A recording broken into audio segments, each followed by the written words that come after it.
કચ્છી ગુજરાતી સરિતામાના ચેનલમાં આપણું હાર્દિક સ્વાગત છે। આજે આપણે બનાવીશું બીટની ખાટી મીઠી ચટણી। આ તો એક મીડિયમ સાઇઝનું બીટ છે, તો એને અમે ધોઈને રાખ્યું છે।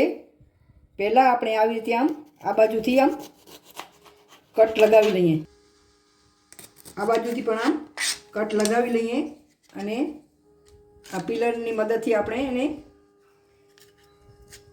છોલી લઈએ। હવે આપણે આ એની છાલ કાઢી નાખીએ છીએ બરાબર। હવે એના આપણે કટ લગાવી લઈએ, નાના મોટા ગમે એવા આપણે આવી રીતે આમ બધાના કટ લગાવી લઈએ। પહેલાં આપણે ગેસ ચાલુ કરીશું, એમાં અડધો ગ્લાસ આપણે પાણી એડ કરીએ। એમાં આપણે નાખશું આ કાપેલા બીટ,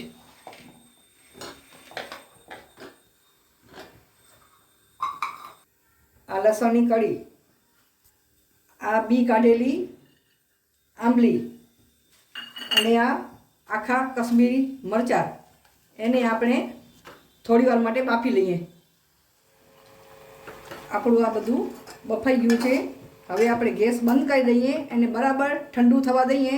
ઠંડુ થઈ જાય ત્યારે આ મિક્સરમાં આપણે પીસી લઈશું। હવે આ ઠંડુ થઈ ગયું છે, આપણે મિક્સર જારમાં નાખી અને પીસી લઈએ આપણે।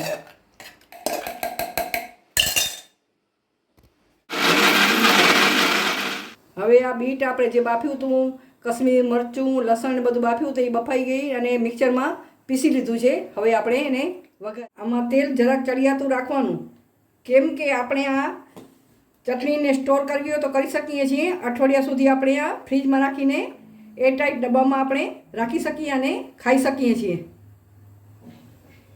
તેલ આપણું ગરમ થઈ ગયું છે, રાઈનું પહેલાં વઘાર કરીએ, જીરું નાખી દઈએ અને આ મેથી નાખી દઈએ।